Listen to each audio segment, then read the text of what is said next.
In the name of the Most High, I certainly hope you're doing well.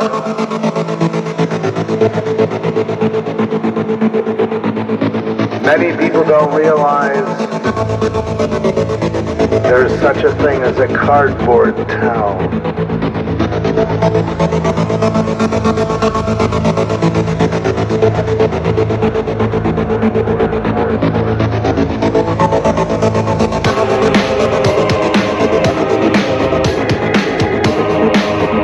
It's one of those things.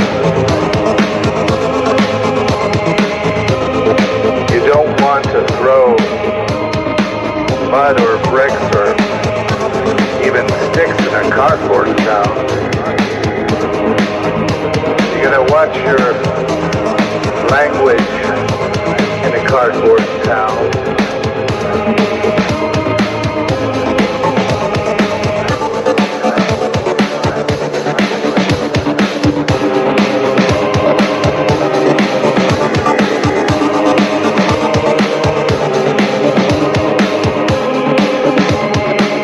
Is there really any way back to the life you used to lead?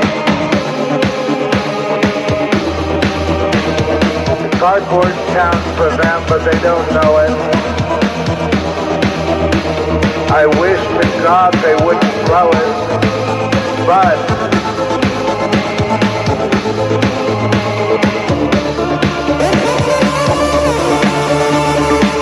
help me out, hell. Listen to them.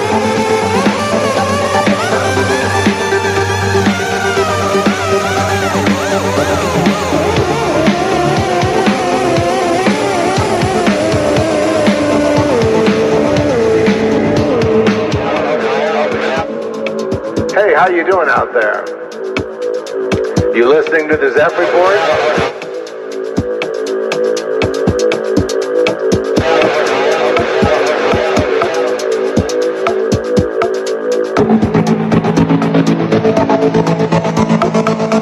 You've come to the right place.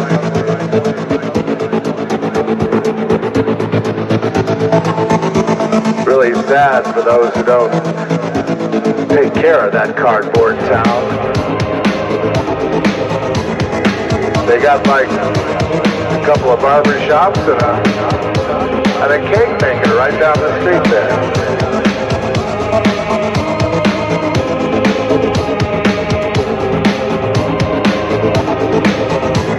Don't want to get that mad over there now.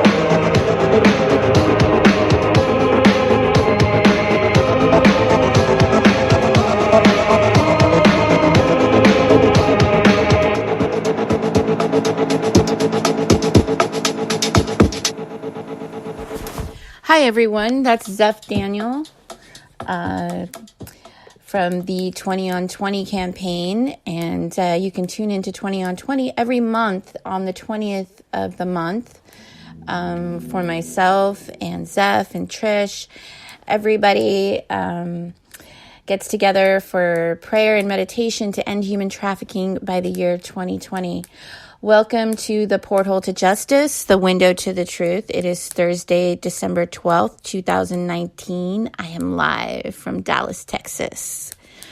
All right, so I'm here today. I have reoccurring guest, Ms. Paula Flowe, who is a friend of mine and also a 40-year teacher who has really powerful message and voice of activism to end violence in the school, the mistreatment of children that our system currently is accepting and is basically complicit with. And it's kind of, you know, some of the issues that she shares kind of sensitive. So it's going to be one of those shows where we bring up the hard truths. So, and then great news. Let's see, I'm waiting for her to give me a call.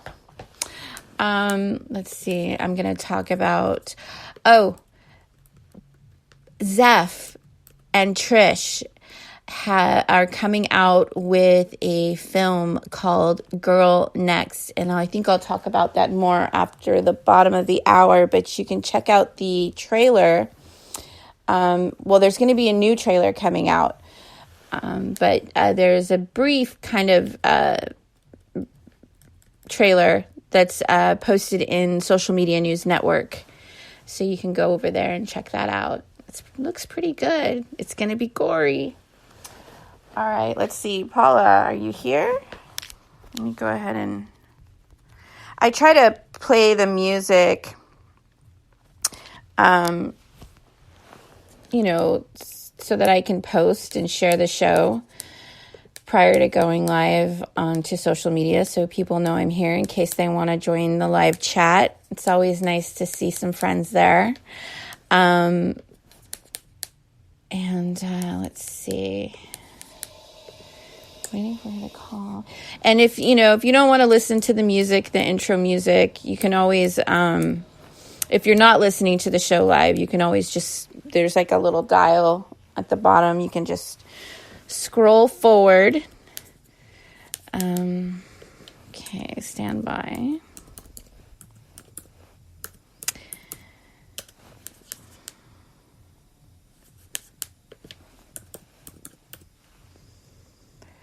Okay, are you going to call? Let's see.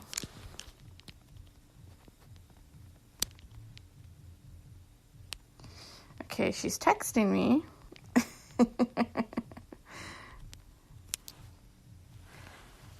Okay. Stand by. I'm doing it.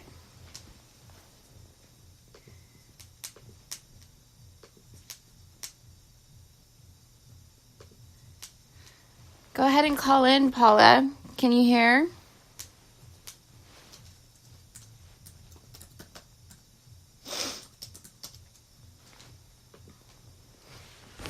Let's see.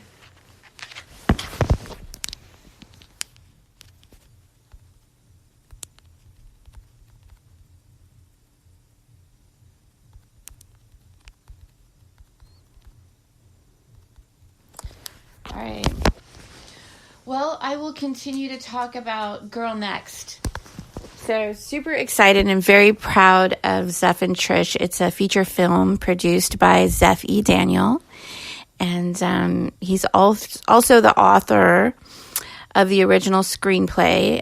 Award-winning director Larry Wade Carell helms this, and it's a disturbing tale of human trafficking and survival set in suburbs of unspecified American city. Let's see. There's a brief synopsis here. It is gruesome, though. I will tell you this. Very raw. It does feature dismemberment. and sort of a real perspective on targeting human trafficking and the grooming and programming that goes along with that whole topic. Okay, let's see.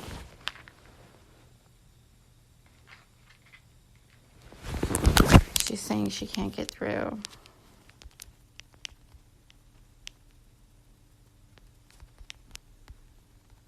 Try again.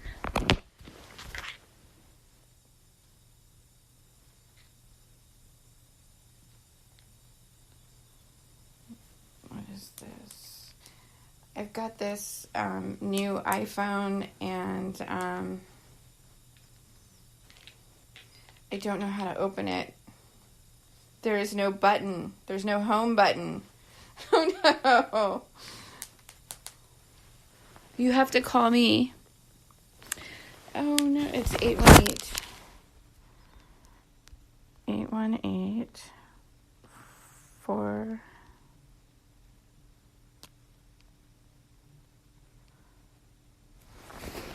Oh no, she's dialing the wrong number. Oh boy.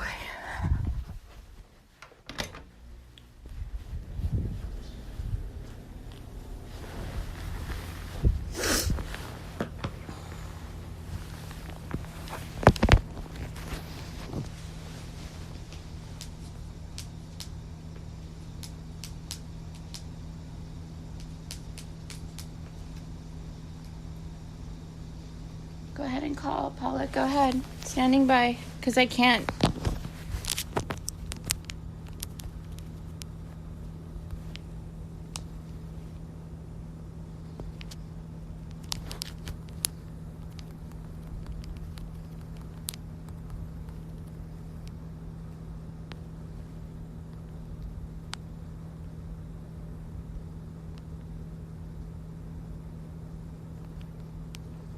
Oops.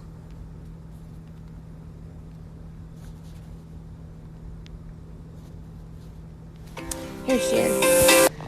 Hi, you made it. Welcome to the show. Thank you. I was just sharing with everybody a little bit about, your teaching background, as well as the hitting stops here, a little bit about the hitting stops here. And you've had a pretty long career in teaching, 40 years, and you've seen a lot, right? Yes, I have. And it's exactly where I discovered that teachers are allowed to hit kids in our schools. It's not something I heard. It's not something that a parent contacted me. It was literally watching, and it was, I literally started the campaign out thinking that this was this one teacher, and I was going after this teacher. Actually, there were a number that if they weren't hitting, they were actually doing other things that were harmful, that anybody who is savvy enough to sue would have, in each case. I'll give you, for example, this little fifth grader who was in a regular, he was in a regular class, but he was unable to read. And he was given fifth grade homework to read. And he came to school the next day, which was my second day of teaching at a particular school in the state of Georgia. And the teacher hit him in his head for not reading his words and writing sentences. So I asked her, I said, I'm going to take him out. I just want to test and see where he is and all. And the poor kid was not even able to identify all the letters of the alphabet, let alone read. And the teacher took the palm of her hand and hit the kid in his head for not doing the homework she assigned that clearly he was unable to do. That's how this campaign started, was my witnessing that, thinking it was just this case with this teacher, and through trying to have her disciplined, I discovered, by the time I actually went to the mayor of that city, I was so upset. And then I went to a public school attorney. And after I explained everything I saw, because that wasn't the only instance that I saw, but that one was the most egregious, especially when I realized the kid could not even read at all. And that public school attorney said, "I'm sorry, but that's what we do here." And that's when the Hitting Stops Here was born, if I may. HittingStopsHere.com was born. Yeah. Mm-hmm. Yes. It's not just, so you've had a really long teaching career, and it's not just isolated incidences. You've actually taught all over the country. Yeah, I've taught in California, I've taught in Hawaii, I started in New York, I'm teaching now in Nevada, Florida. I've actually taught in several states, and even in Washington, D.C. for a little bit. I did workshops out there for parents and that sort of thing. But basically, yeah, I've taught in many cities in each one of those states. I've taught in San Jose, Los Angeles, San Diego. So I've kind of been around quite a bit, and it's just amazing how some schools that you go to, people don't even know that hitting is going on, and that's the mass majority. And the idea of it, people have scolded me or been, spoken into me in very rude ways when I bring it to their attention, because I think people just don't want to know this is going on, or maybe it kind of convicts them to some uncomfortable